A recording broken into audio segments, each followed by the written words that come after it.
What's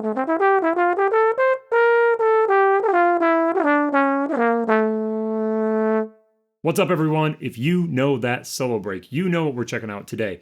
We are talking about Night in Tunisia, specifically how the recording by J.J. Johnson on the album J&K Plus 6 can inform what we need to practice on this tune.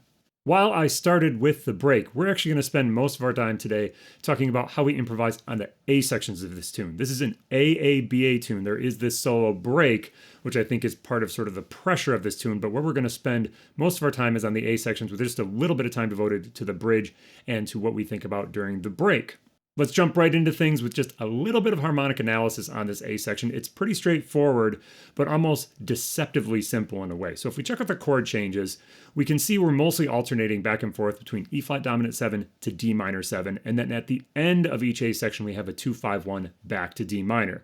Now, what we really want to think about here is that this is really essentially just 5-1 over and over. When we see an E flat resolving to a D minor, that is actually more like it's A7 resolving to D minor, and the E flat is a tritone sub for A. Now, we're not going to get all the way deep into the tritone subland today, but that's kind of what's happening harmonically here. And we really want to be connected with this sort of dominant in the first bar or 5 function, even though it's not actually a 5 chord, resolving to 1. That's really going to influence how we play this tune. So that's really what it is in the A section. It's always dominant resolution, even when we have the 2-5-1 at the end of the phrase, still essentially a dominant measure resolving back to the tonic. Because we have this very repetitive set of chords, this is going to lead me to think that there are 2 ways I might want to approach improvising on this A section. To start with, we might just take the chords on their face value and think about E flat dominant 7 to D minor 7. Now, if we're going to do that, I would strongly encourage you to think about that E flat dominant 7 not as just regular Lydian or regular sort of E with a flat 7, or excuse me, E flat with a flat 7, but rather as a Lydian dominant scale. When we use Lydian dominant in these situations, particularly where that E flat chord in this case is working as a tritone sub, it really gets us connected to that sound. So if we just play regular old E flat Lydian here, we get this scale. So E flat major, but it has a D flat in it, a flat 7. We still have an A flat in there though. So if we go to our E flat Lydian dominant, we are going to still have a dominant 7, so a flat 7, but we're going to have a sharp 11 in there. Because that A is in there, it's probably going to get us a little bit more connected to feeling ideas that fit leading to D more, because A natural is the 5th of D. So this can really lead us to some great directions in our solos.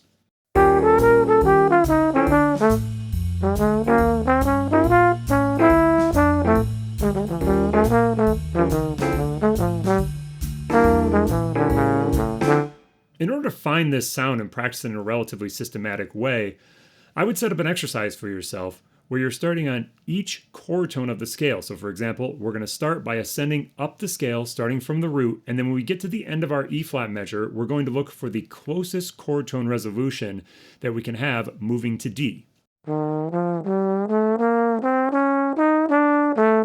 From there, I would start on the next chord tone up, so starting on the G, still just ascending through the scale, no extra passing notes, and then looking for that close resolution when I get to the D minor. I'd set this all up with the metronome, ideally doing a couple reps through each one, but it's going to end up sounding a little bit like this.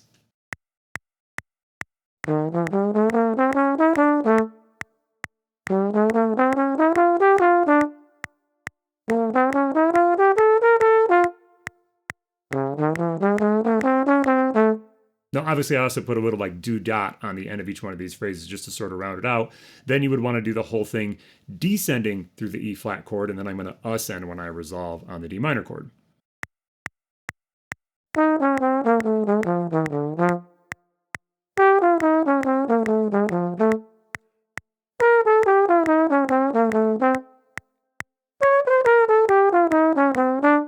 One thing you might notice here, especially if you're a frequent viewer of this channel, is some of our chord tones don't land on downbeats when we do this on the E flat chord. That's something that I really try to emphasize, both here online and in-person students that I work with, is that to really have the feeling of playing the changes, we want to think about chord tones landing on downbeats and then maybe sometimes sensibly not doing that. Here, because we're really trying to connect with the sound of this mode and the sound of this Lydian dominant, I'm not as concerned about that. So if we look at, for example, starting on the 5th scale degree ascending, our first half, the chord tones line up well.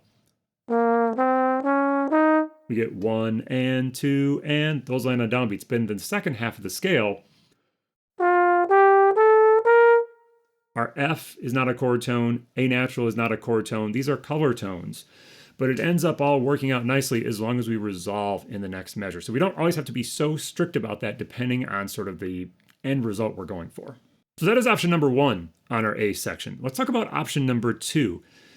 This would be if we thought about this section more as just a D minor key center, and then we sort of made choices based on what chord we're on, but not necessarily feeling like I'm thinking about a specific scale on the E flat chord and then a different scale on the D chord. This is actually how I think JJ is approaching playing over this on that recording. We'll talk about that in a second.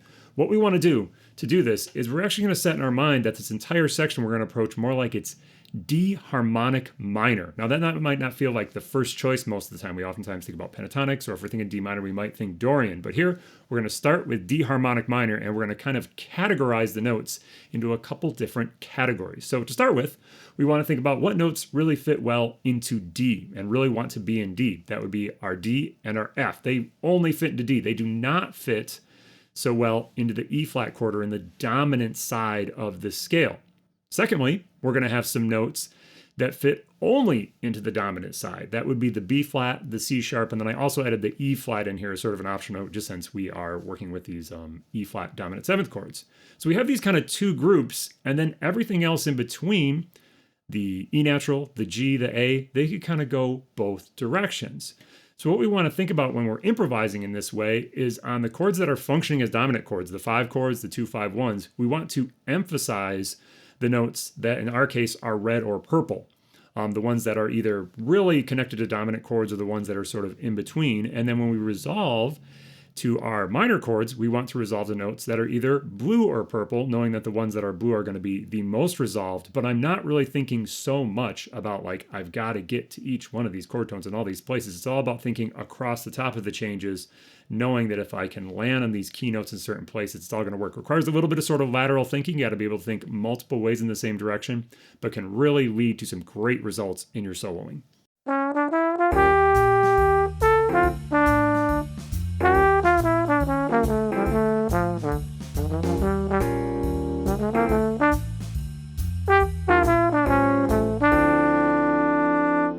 As I said, I think this is how JJ is approaching this tune, just because if we look at his note choices, he never plays an E flat on the E flat measures.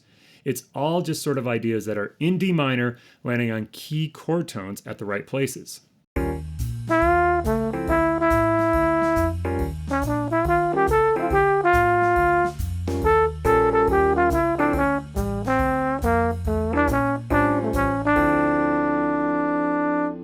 A really great example of this is in that third measure that I played. If we look at the music, we can see he starts on the C sharp and then just ascends up through that D harmonic minor scale. He doesn't even hit the E flat. He plays a D natural on the downbeat of 2, which really should clash with that E flat chord. But because it all sort of like in D minor, he starts the idea on a C sharp, which really kind of gets our ear into sort of the dominant side of D minor and then resolves in a good way. It all sort of works.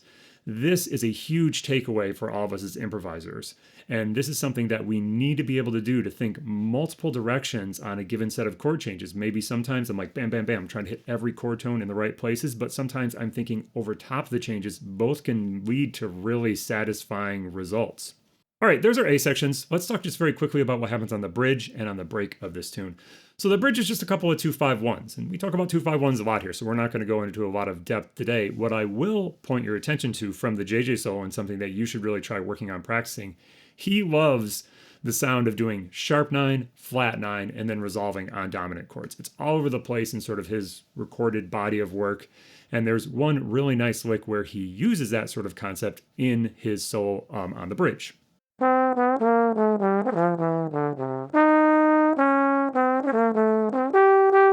Now that is the second half of the bridge, the 2-5-1 to F major. He's got a couple of his classic sort of like little JJ embouchure turns in there, but in the second measure where we go to C7, he's down on the root, jumps up to the sharp 9, E flat or D sharp, however you want to think about it, down to the flat 9, D flat, and then eventually resolves to the C natural, then to B flat, then to A natural, resolving to the F chord. I will also point out one other point of interest here. Check out what he does in the 2 chord here, the G minor 7 flat 5. So this is just straight up the C7 bebop scale going down. And I feel like the bebop scale is something that people either love or hate. I find it to be a useful tool to help us connect with how chromaticism works, but it does not solve every sort of problem for our change playing. But here's a really great example of somebody who is an actual cat using this item. And I really think probably what he was thinking is that it's 2 bars of C and then resolves to F. I bet he wasn't even thinking about a 2 chord here. So he has sort of a very consonant sounding C version where he plays none of the alterations. In the second measure where he gets those alterations, it's a little more colorful, and then he resolves. That would be a very classic way to think about 2 5s, and to me, the way he's playing it here kind of speaks to that approach. If you're interested in checking out a few more 2-5-1 licks that have this sort of harmonic motion, that sharp 9 to flat 9, make sure to check out the free handout this week. Follow the link below. I've got a few other sort of either direct stealing from JJ, a few other licks from a few other solos, or a few that are sort of inspired by him kind of in that style that uses that sound. So check that out if you're trying to practice through those. I've got them in each of the keys that you need for this tune. So a 2-5-1 to G minor and a 2-5-1 to F major. Finally, let's end out with the break. So I played the break up at the top. And the thing we want to think about with this break, yeah, there's harmonic stuff you got to worry about. JJ really treats it very clearly as 2 bars of F major and then either 2 bars of A7 or maybe thinking about it as a 2-5-1 going to D minor, which obviously goes to E flat, doesn't resolve to D minor till a bar later. But all that stuff is important. And you can kind of analyze what he plays there. It's pretty straight up. He plays an arpeggio up, an arpeggio figure up to the F chord, starts to land on some chord tones through that 2-5-1 to D. And again, he has a few more of those kind of J.J. Johnson style turns really landing on chord tones. It's really pretty simple. The reason it works is because his time is so on point. And that's the thing you got to take away from this. When you're playing a solo break, yes, you want to play some cool stuff and have like all your hip harmonic ideas that you can pull out. But if your time suffers because of that, not only are you not going to sound killing to the audience, you are really hanging your bandmates out to dry. Your biggest responsibility when you play a solo break is to make sure the time stays super consistent so the rhythm section knows right when to come back in. That's kind of the worst feeling as a musician or kind of as a listener, where the solo break just kind of gets a little off time-wise and everything feels uncomfortable for, 2 or 3 bars after the solo break. So time is your number one responsibility on a solo break. Even if you go listen to the version of this tune with Charlie Parker playing his very famous solo break where he like double times the whole thing, his time is impeccable. And that's why it works. Yeah, it's cool harmony, but if your time is not good on a solo break, you're really moving in the wrong direction. So choose ideas that allow you to be simple, clear, and have a really great time on the solo break. So that actually brings us to a couple of things that I think we can take away from JJ's playing on this tune, sort of in a big picture way, rather than just sort of the X's and O's of what he played on what chords and that sort of thing. The first thing is that time and tone are so much more important than everything else you play. This solo, I think we as trombone players really gravitate towards. I know for me, it's actually a solo I encountered a little bit later in my playing career. I wasn't really hip to this album when I was younger, but I heard it and I was like, oh man, this is great. It's just swinging. The sound is great. The feel is great. I wouldn't say he plays anything earth-shatteringly hip in this solo. It's lots of good sort of meat and potatoes, J.J. Johnson ideas, really clear ideas, that sort of stuff. But his time and his tone are just so on point, big, rich, and he's really like defining the time with the ideas that he plays. That's why we gravitate towards it. So make sure you don't lose track of those things when you're playing this tune. Thing number 2 that we can connect with that is really happening and on display in his playing on this tune is that some of the fine details of harmony maybe are less important than we think they are. As I said, a lot of his solo, especially in the A sections, he doesn't really hit the changes in a real like textbook kind of way. Textbook I would put in quotation marks. I mean, he definitely is playing the changes, but he does it in a way that sort of plays across them and only indicates them in the way he absolutely has to. It's almost like he's beyond it, the melody ideas are so clear in his head that he doesn't feel like he needs to indicate every little like, oh, well, it's an E flat on this chord, it's an E natural on this chord, all those sort of things. So make sure you keep that in mind, that if your ideas are strong and played with great time, great feel, great sound, that sometimes those little harmonic details don't matter as much as we tend to think they do. So just keep that in mind as you're working on this tune. So hopefully this was helpful, give you some direction, particularly practicing those A sections on the bridge. You just got to work the 2-5-1s, as you are probably aware of. Check out this JJ solo. It's a really transcribable solo. There's a couple of art transcriptions you can find online and that sort of stuff. And that can be cool, but really take the time to get in there and actually learn it. The ideas are really clear and come off the recording pretty easily. Cool. We'll see you in the woodshed.